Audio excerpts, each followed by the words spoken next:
problem. Okay. Now it's coming. Yeah. Ah, that's it. So, Better. we are going to read from the Bhagavatam. That's the Bhagavatam 10:14-8. Actually, may I interrupt you just for the second? Actually, we, not only because of your interpretation Yes. of this verse, we are in such a specific situation, all our group. You know, that's not left from big group, you know, some years ago. Yes, yes. Actually, all over the world, this way or that way, we are all kind of in that situation. Yeah. I think it's the most applicable verse nowadays for us, and I'm sure other devotees. Very good. All right, so this verse is originally from the Bhagavatam 10:14-8. I believe this is spoken by Lord Brahma to Krishna. And this verse is very significant because Lord Chaitanya, I believe, also quoted this verse in his conversation with Sarvabhauma Bhattacharya. Ah. So this is a very important verse, and this verse captures the essence of Krishna consciousness, because Sarvabhauma originally was an impersonalist, and then by association with Lord Chaitanya, he joined the Hare Krishna movement. And when Lord Chaitanya went to Puri, so it was actually at the moment, it was just at that very important moment during that period in his life when he gave up his impersonal life and he surrendered to Krishna in the form of Lord Chaitanya. He accepted Krishna consciousness. This verse was it's interesting that Lord Chaitanya quoted this verse at that time, because it really explains the essence of what it means to be a devotee. The essence of what it means to be a devotee, because as I often say, when we practice bhakti yoga, sadhana bhakti, we're supposed to get up early in the morning. The regular principles, get up before lunch. So when we get up in the morning, we chant Hare Krishna, we try to do japa or kirtan or read shastra and follow principles. That's called sadhana bhakti. So we're practicing. But as I always say, the real, in a sense, that is bhakti yoga, that practice. But the real bhakti yoga, or the most important bhakti yoga, is actually our life. It's really our life. It's how we live our life, how we deal with our family, how we deal with this crazy world, because, you're in Bosnia, so no one there would doubt the fact that we live in a crazy world. And even in America, it just takes a little longer to find the madness. But if you stay here long enough, you will find the madness. So how do you live your life? How do we deal with situations? And according to Bhagavad Gita, there are two kinds of experiences that challenge our Krishna consciousness, that make it, and those two experiences are pleasure and pain. Obviously, when we are suffering, as we do somewhat regularly, when we're suffering, it's a challenge, because will I keep my faith in Krishna? Will I keep my faith in the process of devotional service? And but also pleasure is a challenge. Exactly. Because when, let's say everything is going well, like you get a lot of money and everyone loves you, and then, I don't really need Krishna this year. But if I'm suffering next year, Krishna, I'll call you, I'll send you an email. Yeah. So actually, pleasure and pain are both challenges to our Krishna consciousness. And that's why in the Bhagavad Gita, these things are called dvandva, which means duality. In fact, the English word duality, how do you say two in Serbian? Dva. Dva. Yes. Yeah, that's Sanskrit, actually. It's the same. That's exactly Sanskrit. Sanskrit came from our pyramid in Bosnia. I know. The original Vedic sages were Bosnian, and then they gradually migrated to India. So, Yes. yes. So the word dvandva comes from the word dva, which means two. So it means duality, like duo. Duo means two, so duality. And so duality means that in this world, basically, there's just pleasure and pain. And so when we feel pleasure, we want to hold on to it. And so whatever situation created that pleasure, we want to sort of freeze that situation. We want to stop time. Like whatever, this situation is giving me pleasure, so don't change anything. So the pleasure keeps coming. And then when we are in pain, we want to get out of it. And so pleasure and pain activate us. It motivates us to grab onto something or to try to get rid of something. And when we are grabbing onto pleasure and trying to get rid of pain, obviously we're forgetting Krishna. And we are not thinking of pleasing Krishna and avoiding what Krishna does not like. So pleasure and pain are such fundamental parts of reality that either in material life or spiritual life, you have to deal with it. But the difference is that in Krishna consciousness, we want to give pleasure to Krishna. And we want to avoid what is displeasing to Krishna. All of us have had this experience. You know, all of us belong to the International Society for Overeating. So, you know, we all love to eat. That's you know, that's what we do. You know, you're a devotee. What do? We eat. So we also chant, we also study, but we all experience that when we cook. Like if you're cooking for the deities or cooking for other devotees, our hunger actually goes away. And so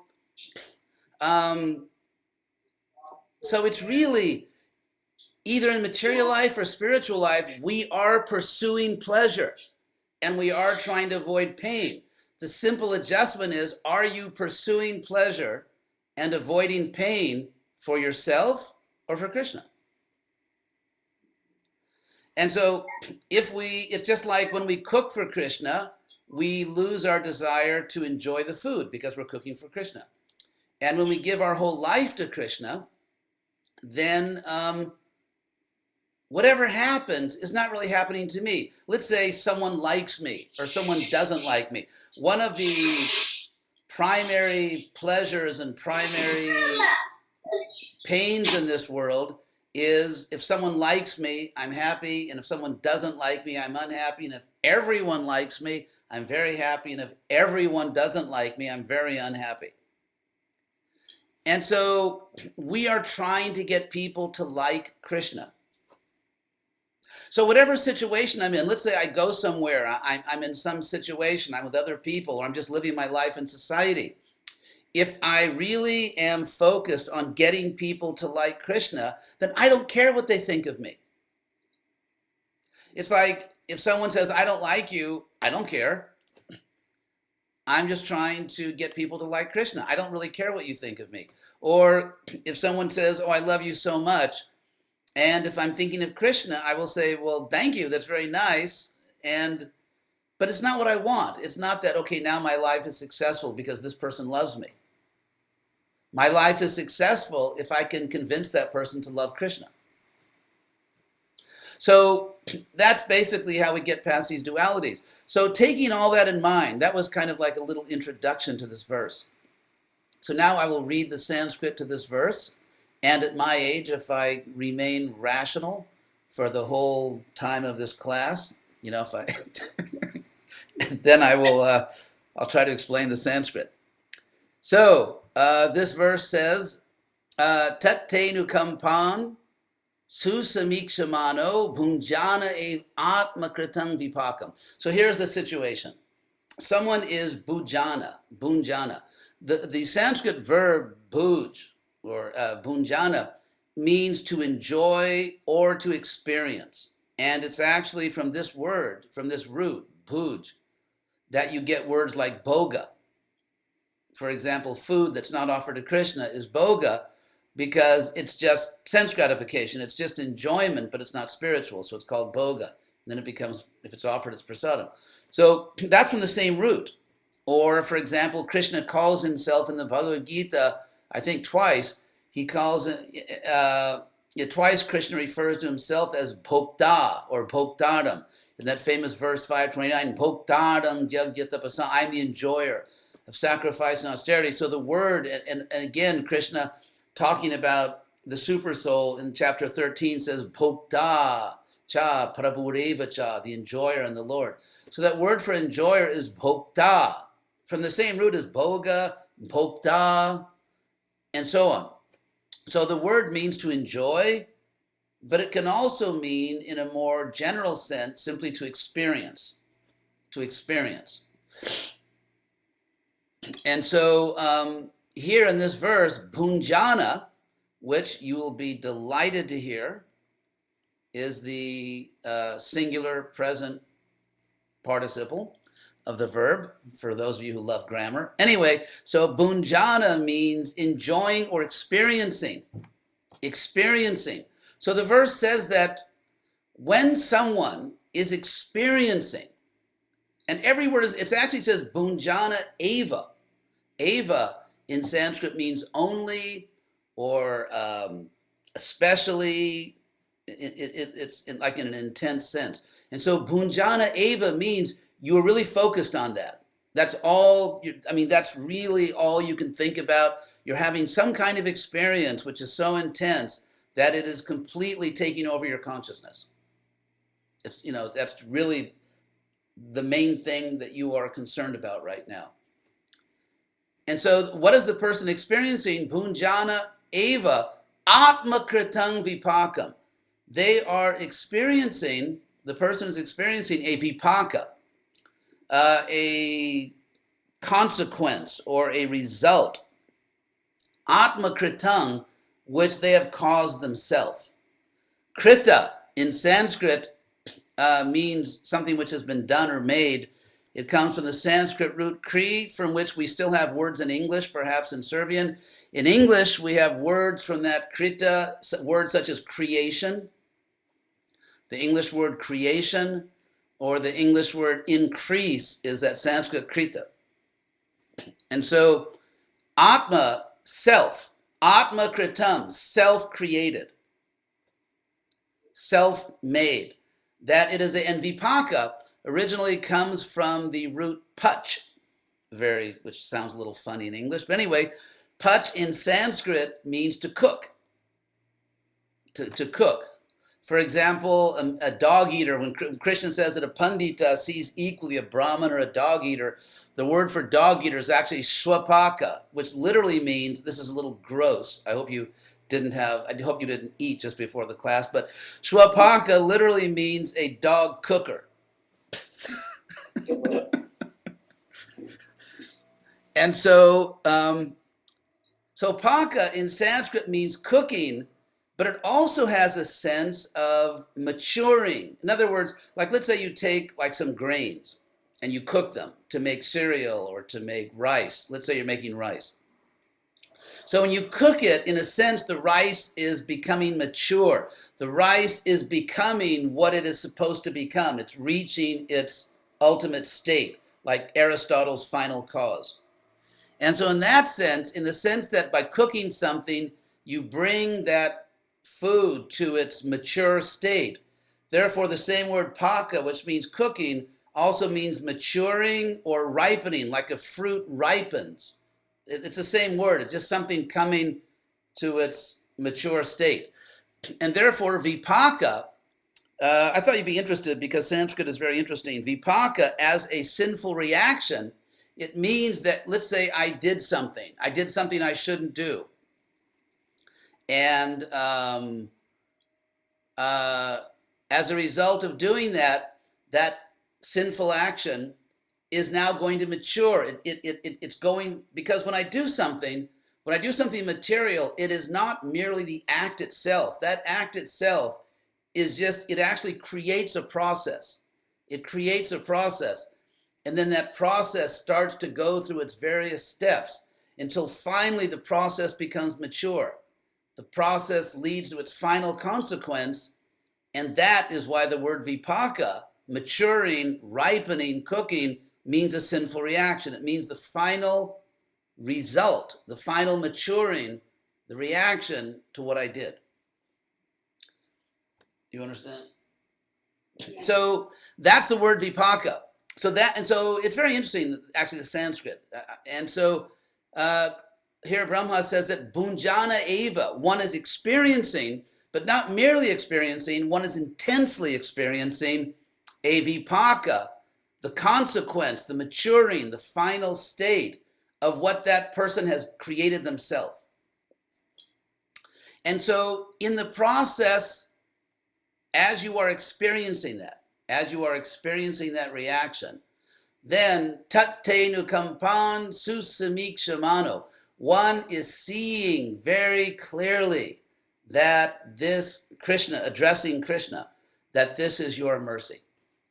And when I spoke to Mahaprabhu and Shuka Kanya before, I also explained these other words. This is water, there's only water. Nowadays, gurus, there's all kinds of stories about gurus, but this is really only water.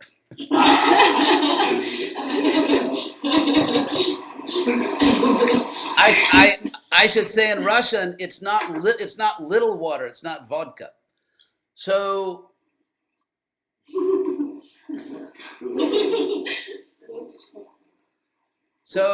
the verb clearly seeing is very interesting. There is a Sanskrit verb, iksh.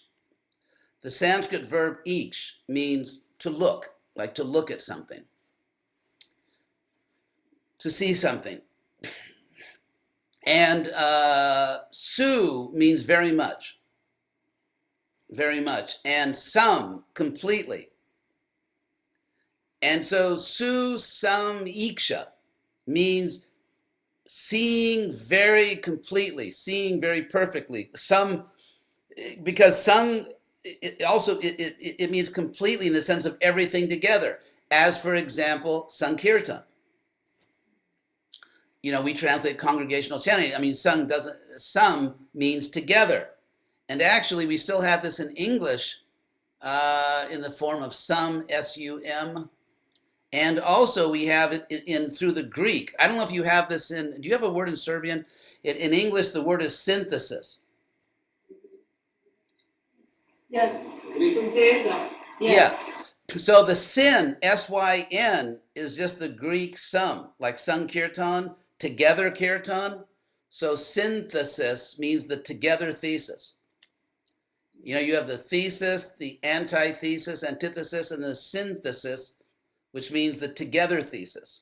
So the Greek sin, S-Y-N, is just Sanskrit sum, S-A-M. And it means together in the sense of complete. Complete, everything is there, and in that sense, perfect. It has all these meanings. So su, very,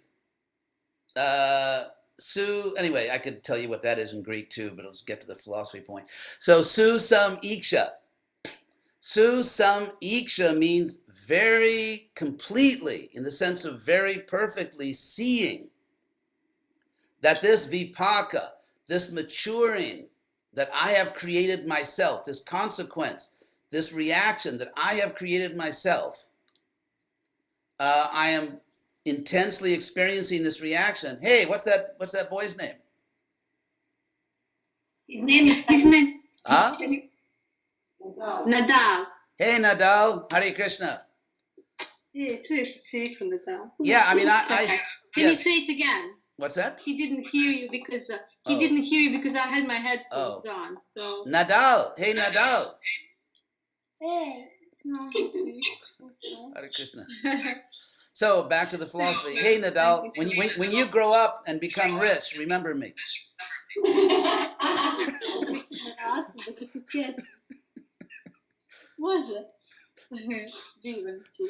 So thank you so.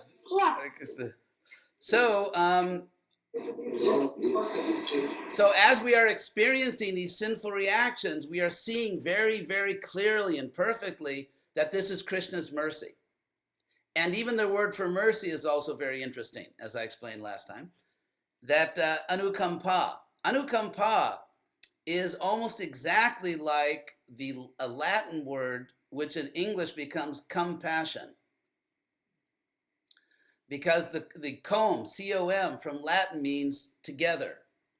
And then passion, which has a meaning to suffer, or as in the passion of Christ. So compassion means that you suffer with somebody. You feel their suffering. That is compassion. And so that's exactly like the word anukampa, actually, because the word kampate, means something that trembles, that shakes, in the sense of like someone is shaken by something. Someone is very disturbed or upset by something. They're shaken. And so anu means together, following. Like anu literally means to follow. In that sense, it means that one thing goes with another thing. One thing follows another, or one thing goes along with another. And so therefore, to say anukampa means literally that Krishna, as a word for compassion, means that one person is shaken in the sense of upset or feels very intensely what someone else is suffering. So that's the word anukampa. And it's very similar to the English word compassion, which of course in all the Latin languages, compassion and all that. So when you see that this is actually Krishna's mercy, that Krishna is feeling your suffering.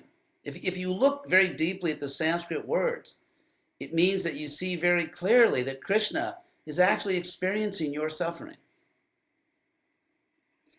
And Krishna understands that you created this situation, and yet he feels how you're suffering, and the reaction is he's also going to save you somehow through this reaction. So that's what the first two lines of this verse say. And then Hridvag Vapur Bhir Vidadhan Namaste Jiveta Yo Mukti Pade Sadayavak.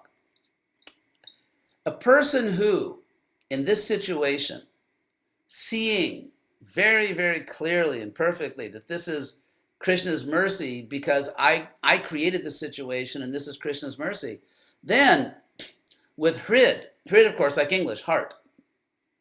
With the heart, Vag, voice, vocal. With the voice, with your words, and Vapur, with your body, with your heart, speech, and body, you continue to offer obeisances to the Lord.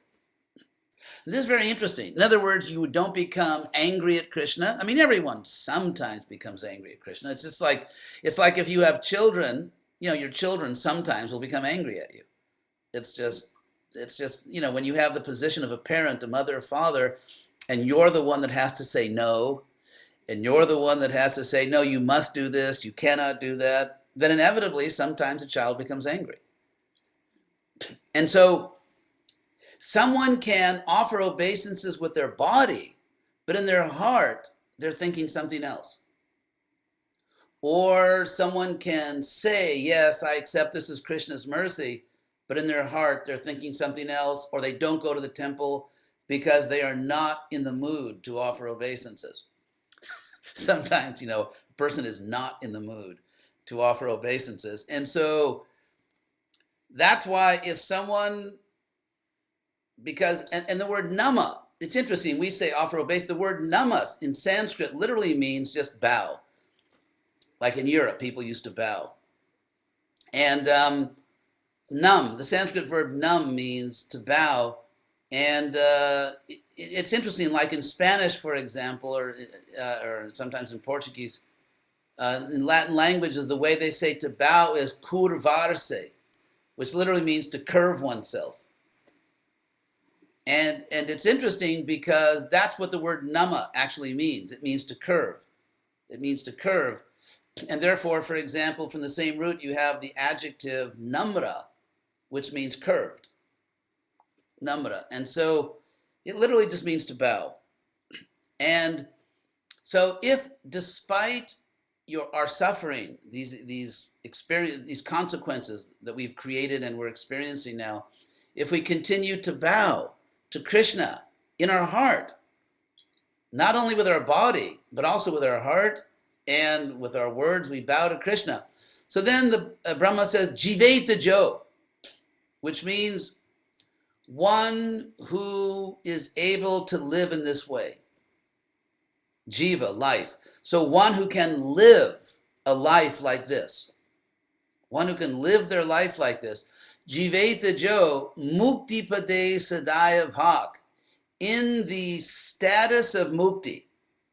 In other words, as far as liberation is concerned, that's like saying in Sanskrit, as far as liberation is concerned, Sadaya Bhak, that person has become a recipient. Bhak means recipient, but it also means a lawful recipient. In other words, someone who has a legal right to something.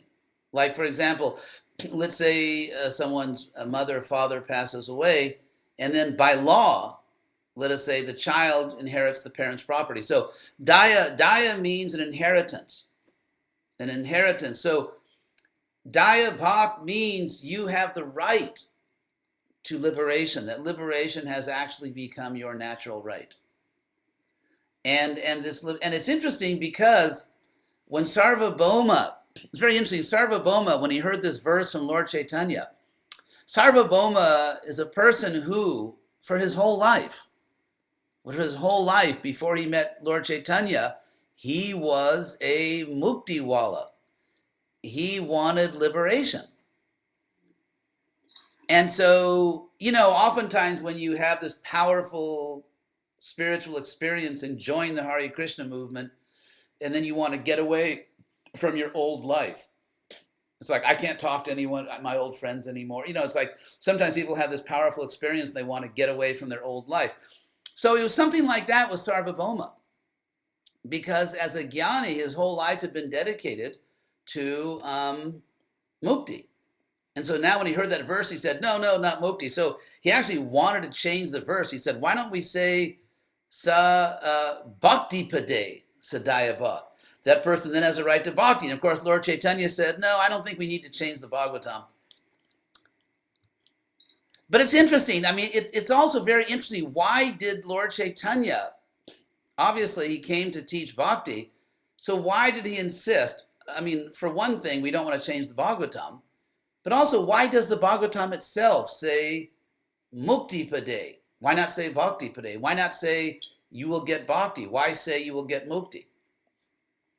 And the reason, I think, it's clear to me, is that Krishna and the great sages who spoke the Bhagavatam want to encourage us. They want to encourage us, and they want to tell us, okay, we're always saying bhakti, bhakti, but you will get liberation. You will get liberation. You don't have to worry. In other words, when we say we don't worry about liberation, it's not like, oh, I don't care about liberation. I'm happy just to suffer forever in the material world. Not really. I mean, my God, you can suffer forever if you want, but I'm not volunteering for that. So, there are some very, very great souls like Vasudeva Datta who say, I'll take all the sinful reactions of everyone. So I'm not trying to imitate Vasudeva Datta. And thank God, even he didn't have to do that, because Lord Chaitanya said, thanks, but no thanks. So, I mean, it's not that we are pursuing liberation. We don't seek liberation. But at the same time, it is completely natural that a person does not want to suffer. For example, in Vrindavan, even when Krishna was in Vrindavan, and the residents in Vrindavan were the greatest devotees in the universe. But when certain events took place, for example,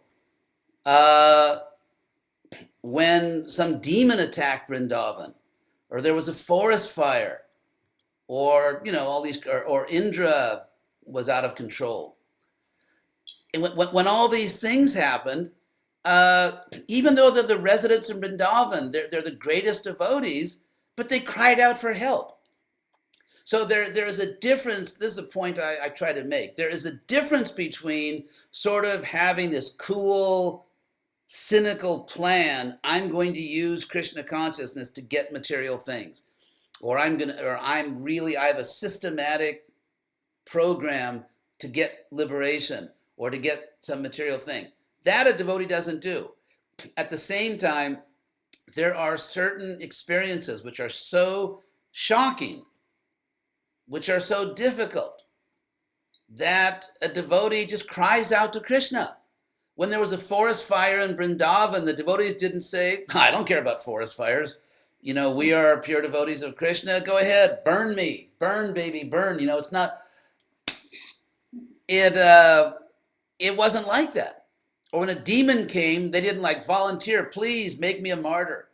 It's like, you know, in the early days of Christianity, they had a problem because they had some, you know, we're not the only movement that gets some unusual people to join.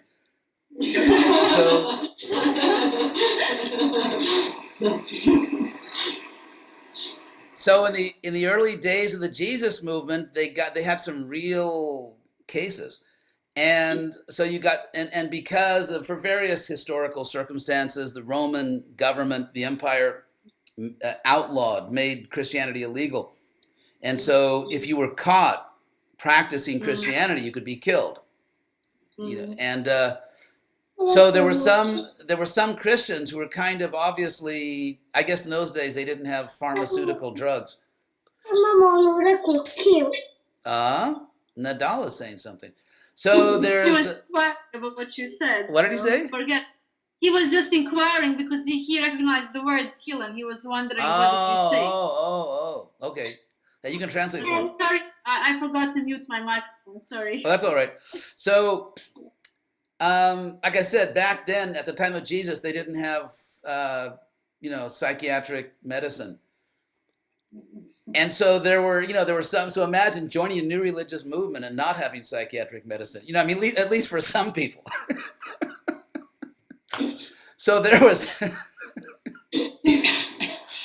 anyway, I'm just joking. So, I mean, obviously this is not for everyone. So there were some early followers of Jesus who would go to the local police station and say, hi, I'm a Christian. Could you please make me a martyr? And it became such a problem that the bishops had to write letters out to everybody, please do not martyr yourself. Because they were thinking, you know, I want to be like Jesus. I want to be Christ-like. I want to be a martyr. I want to be crucified like Jesus. And it was, anyway, I don't want to start talking about Christianity because there's a lot you could say about, especially the early history of it. So what I mean to say is devotees are not like that. We are not eager to become martyrs. It's not like, oh, I'm so ecstatic, I'm suffering. It's so there are certain things that happen in life that you have to cry out to Krishna. It's not like I'm suffering, but I won't cry out to Krishna. Even the residents of Vrindavan, they're the greatest devotees in the universe, and they cried out to Krishna. It's not that they were serving Krishna to get material things, but some events are just so shocking. Some experiences are just unbearable, and you have to cry out to Krishna. So therefore, that's why the Bhagavatam and Lord Chaitanya are saying, yes, it does give liberation.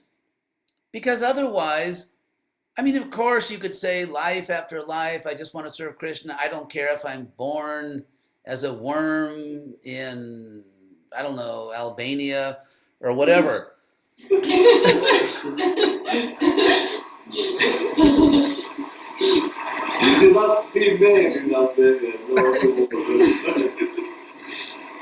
So actually, Albania have highest standard than Bosnia. Oh yeah. Devotees are. You can use Bosnia. Yeah, actually, I met some very nice Albanian people also in Bosnia. In California, I met some nice people from Albania, of course.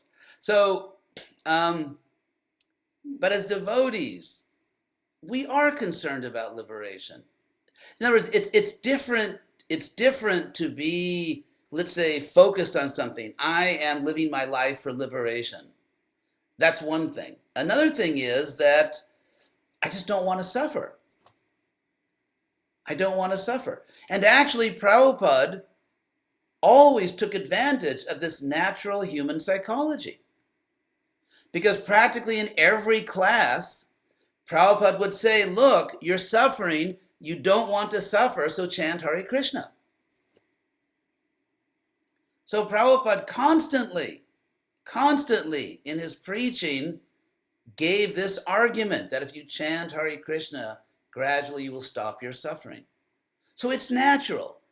How can a human being not desire to stop suffering? And the devotees who say, I don't care, I can take, like Lord Chaitanya, for example, that Mama Janmani, Janmanishware, Bhavatat Bhakti, life after life. Yes, that's because he's not suffering.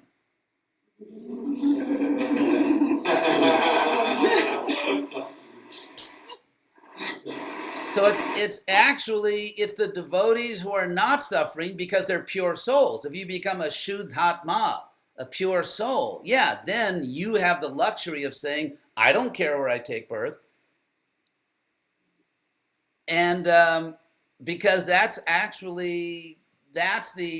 how you go beyond liberation. So there's a difference between a person who is above liberation and a person who is below liberation.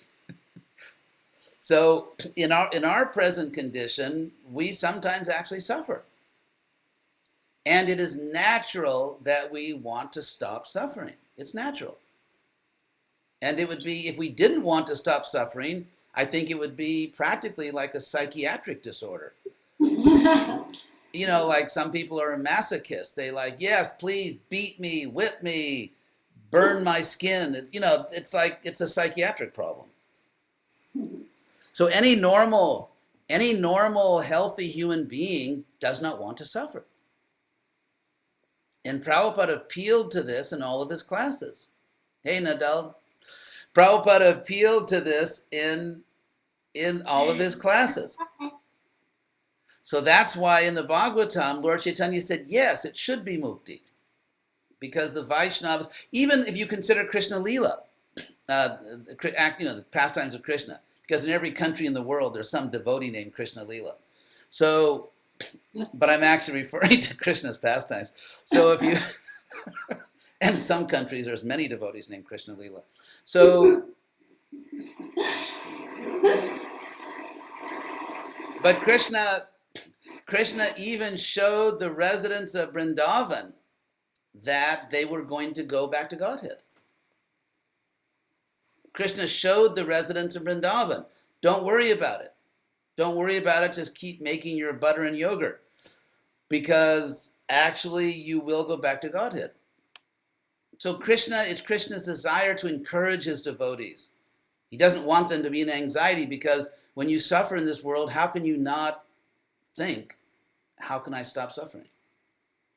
In fact, frankly, it's the people who are not concerned to stop suffering that do not become devotees. Practically in every class, Prabhupada said, you are suffering. Dukhalaya mashashtam, you are suffering. And to stop suffering, join this movement. So in a sense, people join the Hare Krishna movement because they know they're suffering. They don't want to suffer, and Prabhupada kept making that argument. So that's Krishna consciousness. Anyway, any questions on these points? Actually, this when you say from in this verse from heart, we are offering a basis. Okay, physically, okay. Even by words we can control, but actually emotions are, from my point of view, uncontrollable. And by intelligence somehow, yeah, one can control mind, actually emotions. But how really? I mean, I'm intensely thinking, as you know when we spoke, intensely thinking about that. How to really deeply from the heart. Yes. Surrender to Krishna. Yes. That means, to Yes. agree to be. Yes. Yeah. Grateful, to be really grateful. That means, this emotions has to mature. Yeah, it should be cooked. Yeah, sometimes we feel very cooked. Yes. So In order to offer a basis from the heart, to be grateful. yes. Actually, I'm also recording this on Ustream. So in case the devotees on Ustream didn't hear your question, you're saying, that we have to, as the Bhagavatam says, Lord Brahma says, we have to offer obeisances from the heart, which means with all of our feeling and emotion. And so how do we control our emotions and feelings, which are very strong? Okay, in the Bhagavad Gita, in chapter 2, Krishna says that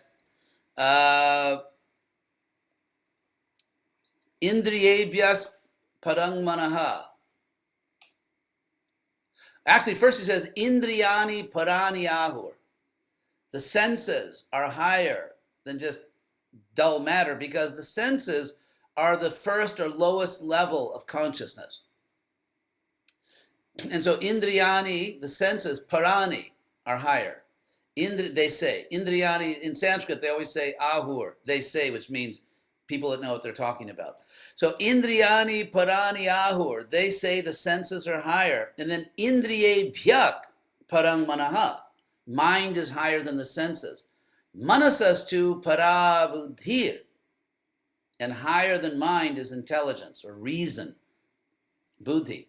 And yo buddhe paratatu saha. And then, of course, the soul is above intelligence. So it's just like in Plato's Republic. Plato in the Republic describes the three dimensions of a human being. There is the intelligence, and then there's the emotions, and then there's the senses.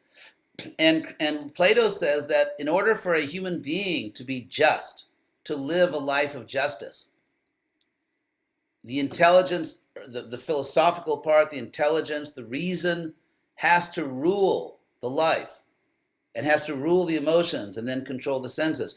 So it's very interesting that Krishna, many times in the Gita, refers to bhakti yoga as buddhi yoga. Buddhi yoga. It is the yoga of rationalism. It's the yoga of reason, the yoga of intelligence.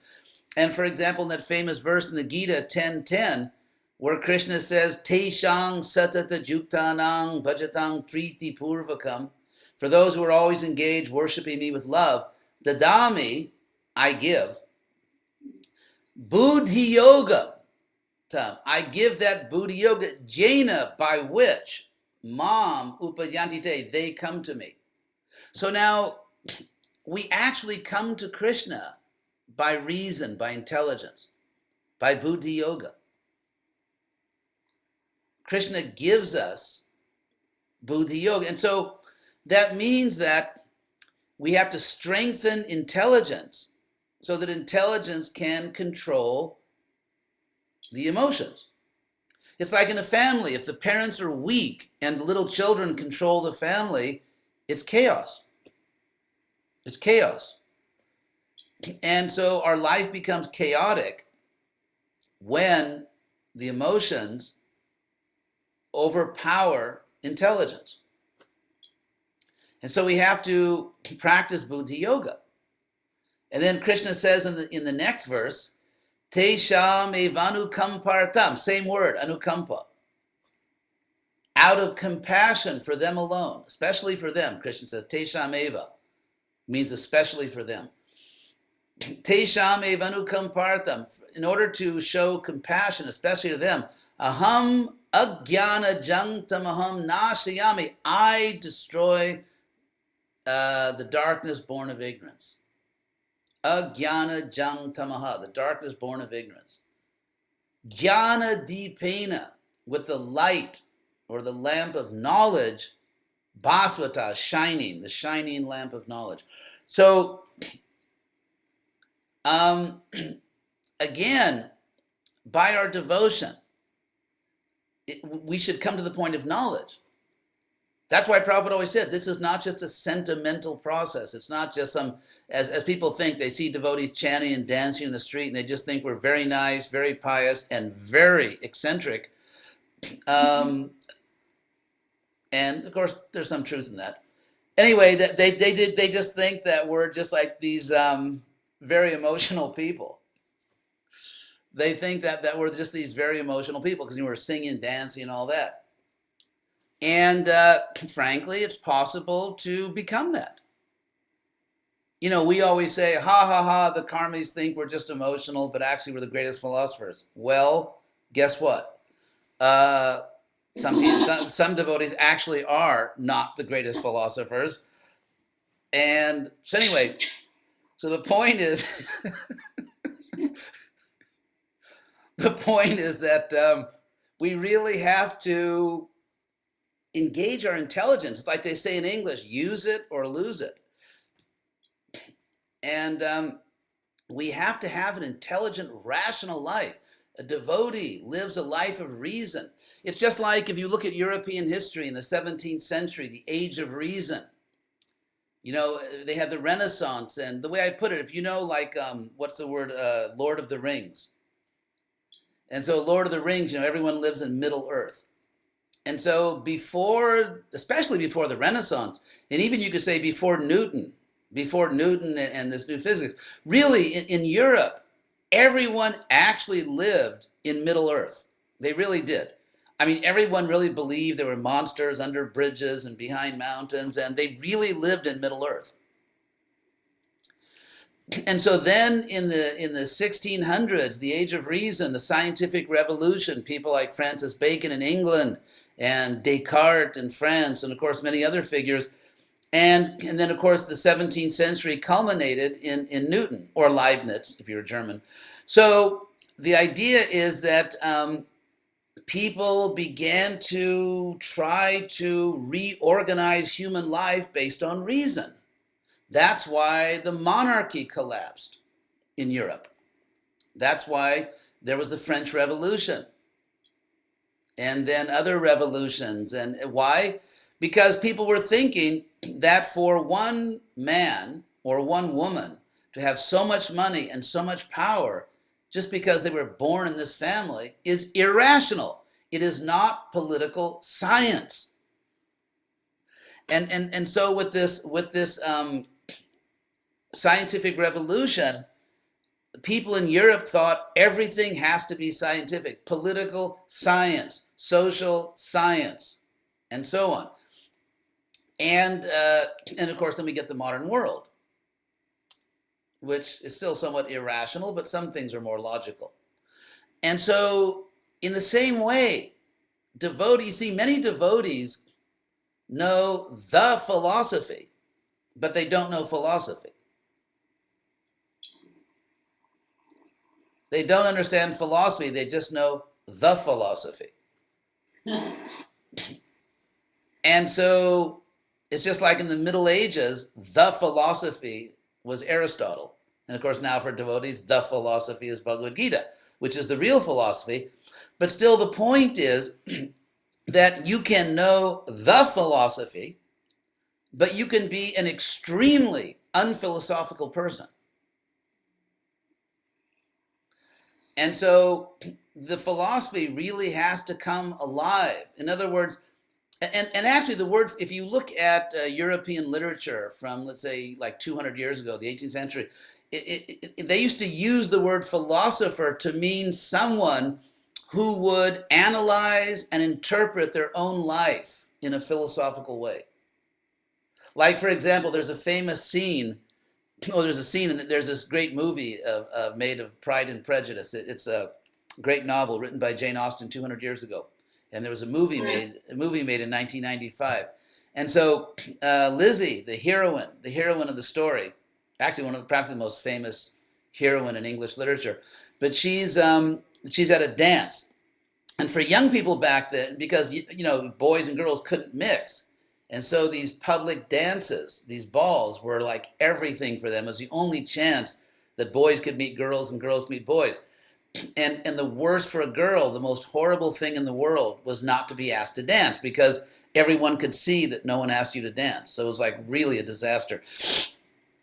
And because of that culture back then, it was Vedic, of course, so the men made all the decisions. That was a joke. So so the etiquette was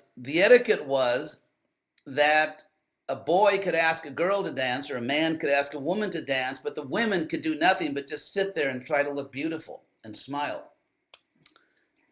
And so anyway, so at this dance, this heroine, Lizzie Bennet, she's sitting there, no one's asked her to dance, and she's with her sister that's also not dancing. And so her sister is kind of a real nerd, and her sister says, "Oh, I don't care about dances. I'd rather read a good book." And so Lizzie says, "Well, when there are not enough boys here to dance with, we will all have to be philosophers." And so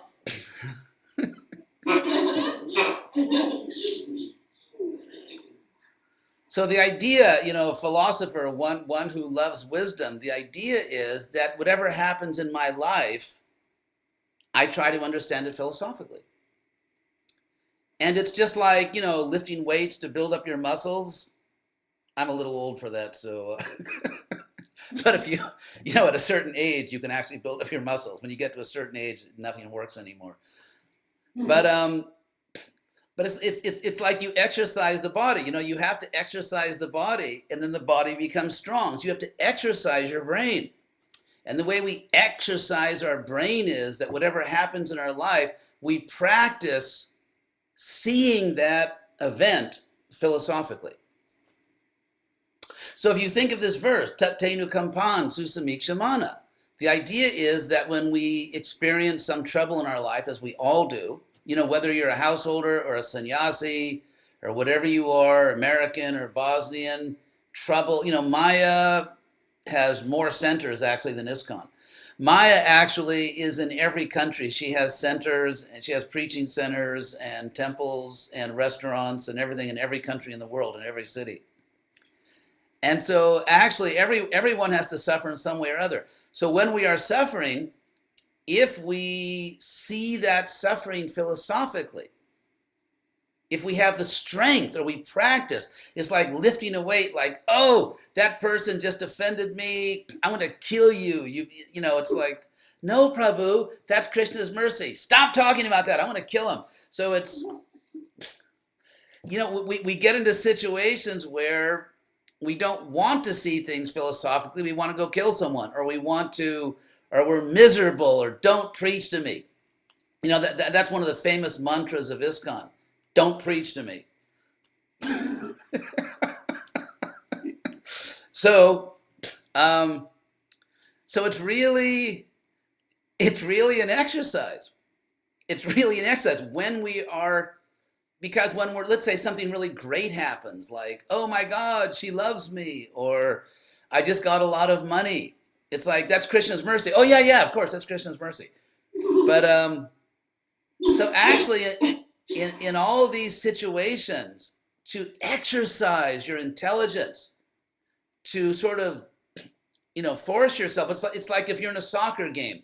Let's say you're in a soccer game and you're really tired and your team is losing, but you have to find that extra strength in yourself. You're exhausted, but that's how you become a winner. People that win games, it's because when they're exhausted and they're discouraged, they somehow find that extra strength and they win the game. And so the game we're playing is, our World Cup, is that in every situation of life, we have to somehow or other, find the strength to see that situation philosophically. And what's that? Sorry for interrupting you. Can you give one concrete example? What is philosophically perceiving the situation mean? Okay. I won't give it mean yes. it as a part of your own karma, and then Yes. it's basically Krishna's mercy pouring in? So Yeah. I won't give an example of my own life because I'm not required to, practice what I preach, but so a practical, Hare Krishna, practical example would be that, let's say, for example, I'm very successful. And so when we're very successful, we want to relish that success. And so to keep reminding yourself, excuse me, you didn't really do that. That was Krishna. That's, and you have to understand that, that success has activated your false ego. And just calm down. Sure, you're happy because you got a lot of money, or you found out that someone loves you, or because this happened or that happened, but just calm down, just relax. And remember, it's really, and so when you give that to Krishna, because when something good happens in our life, it is very seductive. We become seduced by it. What about the negative situation? What about difficulties when you go through? How to react? Well, let's say if someone offends us, because we live in a religious institution, and historically religious institutions are notorious, throughout history, and also we live in society in general. And so inevitably, because this is Devi Dham, this is Maya's, not kingdom, queendom, but this is Maya's realm here. And so therefore someone offends us, someone cheats us, someone hurts us. I trusted someone and they cheated me, or I gave my heart to someone and they did not reciprocate. They all these things. And so we become angry. We become discouraged. And so we become attached to that. Jane Austen actually always talks about this, how attached people become to their suffering, and they want to squeeze every drop of pleasure out of it. It's like, and that's why when people are suffering, they can't stop talking about it. Because if you think about it, when you're suffering, it's just the mirror reflection of enjoying. Because whether you are a victim in suffering, and that's a very prestigious position to be a victim. It's like winning the Tour de France or something, to be a victim. It's a very prestigious position.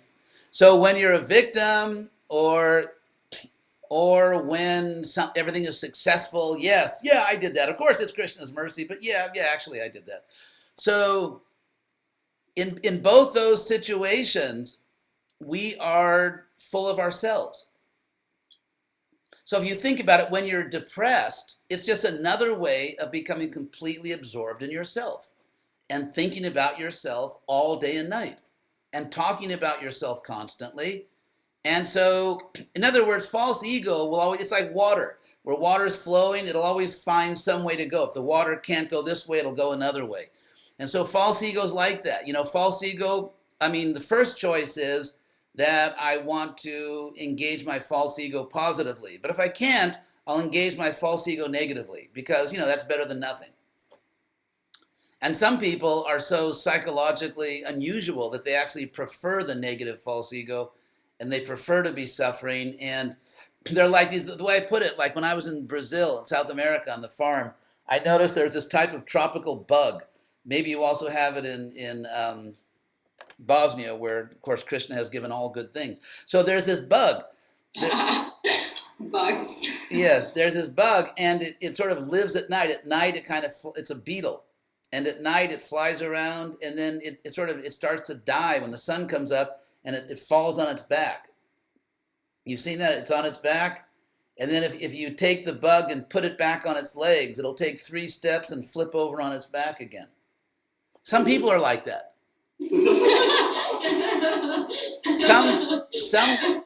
Some people are only comfortable when they're victims, and they actually feel they're just not comfortable unless they're in a victim position. That's just the way they engage their false ego. They need to be victims. So you can see there are certain devotees that they're in some community, and no, these people mistreated me, they didn't understand me, and so I'm not going to talk to them. And then they go to some other city, and like the little beetle, they just and then it's just amazing bad luck. They can go to 20 different communities, and they will be victims in all 20 communities. And it's which just shows how evil the world is. So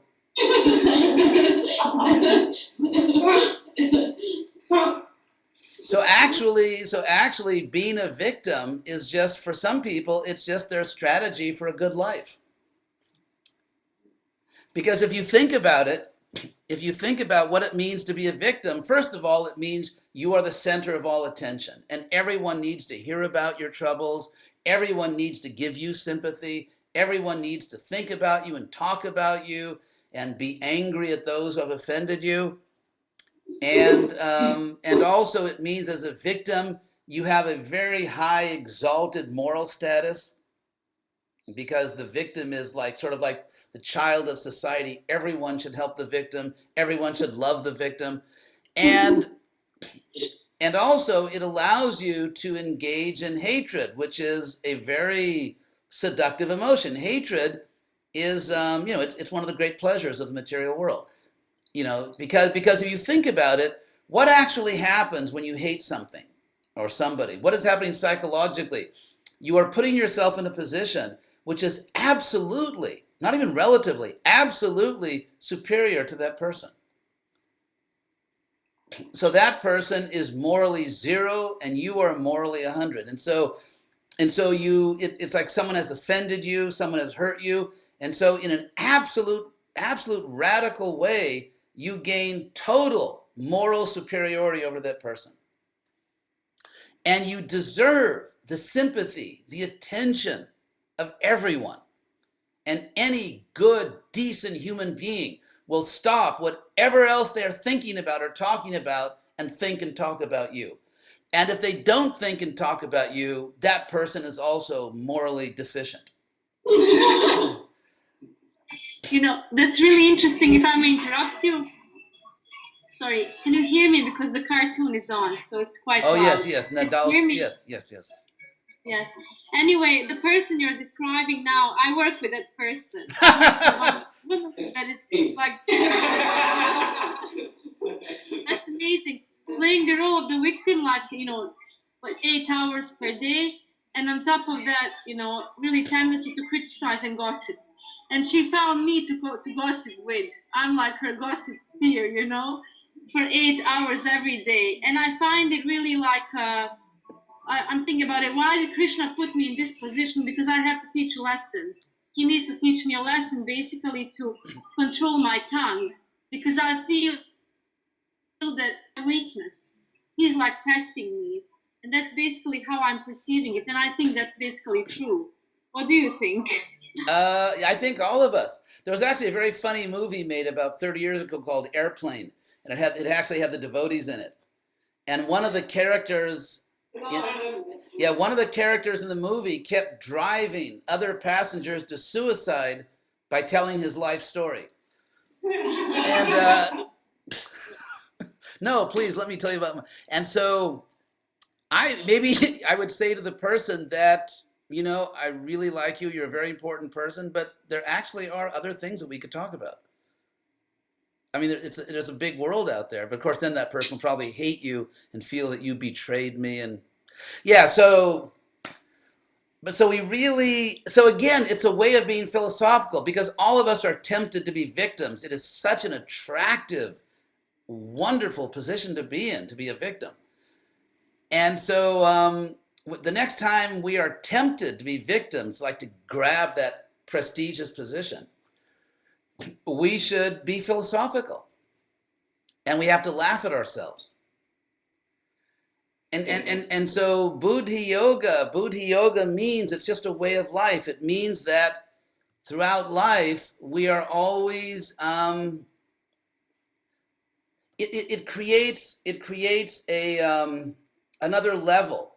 It's like in the material world, people who are not Christian, not detached, they're like right inside their life. Whatever is happening, they're just right inside of it.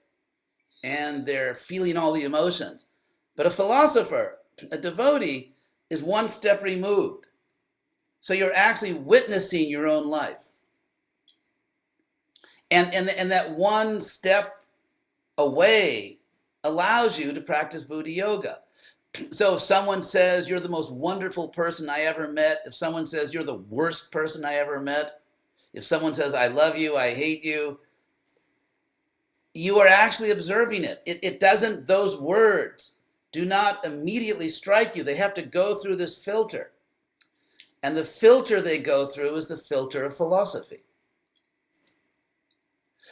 And so it's like, for example, there's certain kinds of juices. If you drink them unfiltered, they're poisonous. And so buddhi yoga is an emotional filter. So that whatever happens in your life, it goes through that filter and it comes out. So it comes to you as simply a philosophical event. Oh, in the Bhagavad Gita, I've always read about praise and criticism, and now I'm having a little Bhagavad Gita class. And so Buddhi yoga means at every moment of our life, we are just experiencing a Bhagavad Gita class.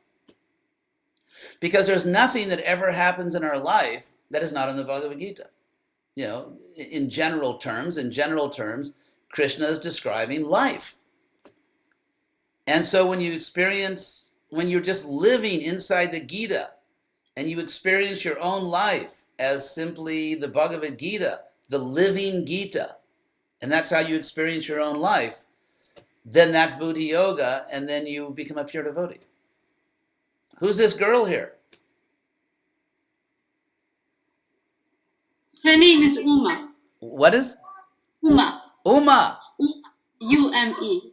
U-M-A. Oh, Yuma. Hare Krishna. Hare Krishna, Yuma. Let's Mimi. Hi, Kina. Let's see. Thank you. Thank you. I wanted to ask you about the meaning of buddhi. Maybe I missed it Yes. during your lecture. Just the meaning of buddhi yoga. Yes. Buddhi. Did you hear? Yes, yes. Uh-huh. The Sanskrit root bud means to awaken or to understand, to reason.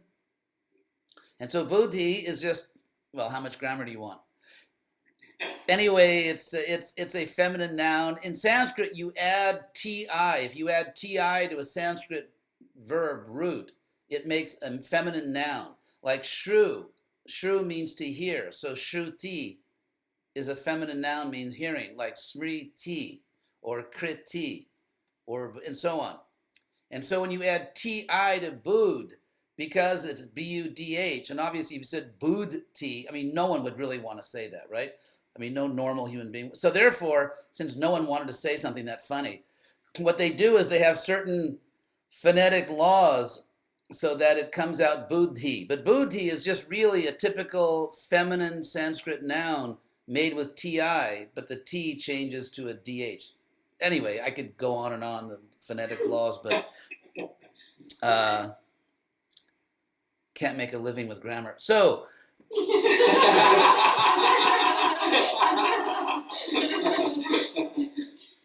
buddhi actually means reason or intelligence or awakening, waking up to the truth. It's like, for example, Krishna uses this verb in that beautiful verse, bodhiyantak parasparam. Satatang kirtayanto mang yatantas chadridhabrata. No, that's the wrong verse. Anyway, matchita. Okay, I got it. Similar verse. Matchita, with their minds in me, mud gata prana, literally their lives, prana. Their life has gone to me. Bodhiyantak parasparam. This is the causative present participle, plural, which means that that the devotees are awakening one another. They're enlightening one another, reasoning with one another. And so parasparam means each other, mutually. So bodhiyantak parasparam. So buddhi yoga means that you engage in the austerity.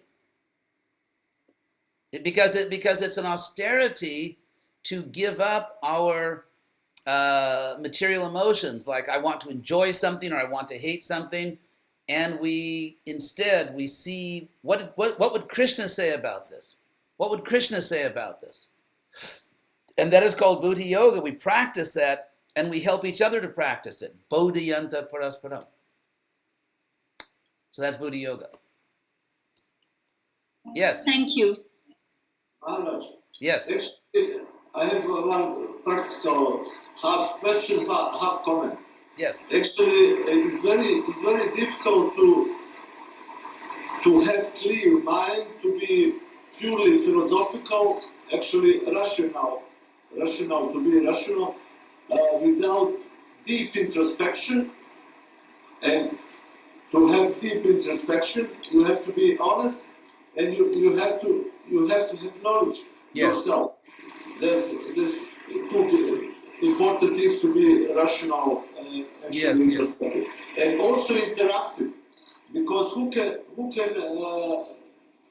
guarantee to us, we can hypnotize ourselves, to whatever we like to be, we create our philosophy. Actually, Vishwanath Chakravarti Thakur said, only deviation devotee, only mistake devotee can make in his life, that's philosophical deviation. Is to what?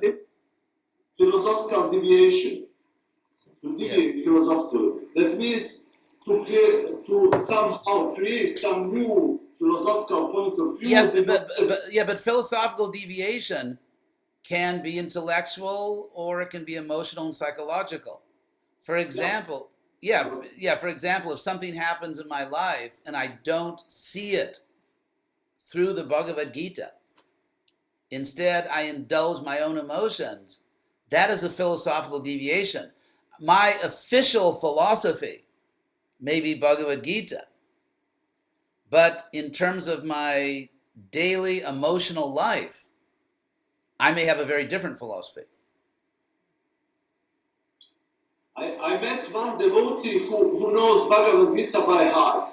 And I don't meet anybody in my life who have worse interpretation of Bhagavad Gita because of his attachment. He really want to be, for example, Brahminical, and he's not Brahmana by nature somehow, but he want to be Brahmana and he want to somehow find some excuse for his own life and to say how everything is wrong, etc. But that means to have good interaction. That's extremely important. It actually means that in every situation we act according to Bhagavad Gita. Bhagavad Gita is not just for class.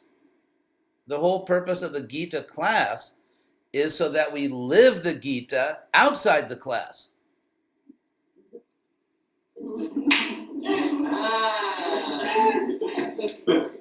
So, anyway, unfortunately, I think our time is up.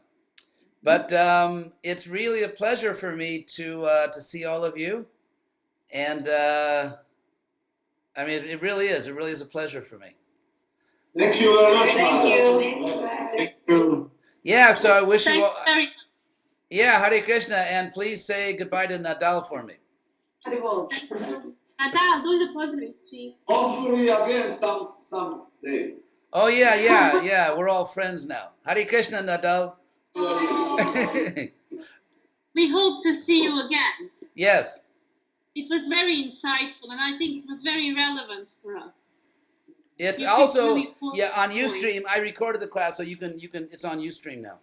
Okay, excellent. Thank you so So much. Shuka Kanya, thank you for arranging everything. Thank you, Maharaj. Jai Prabhupada. Hare Krishna. Bye. So, those of you on Ustream probably figured out that we just stopped the class.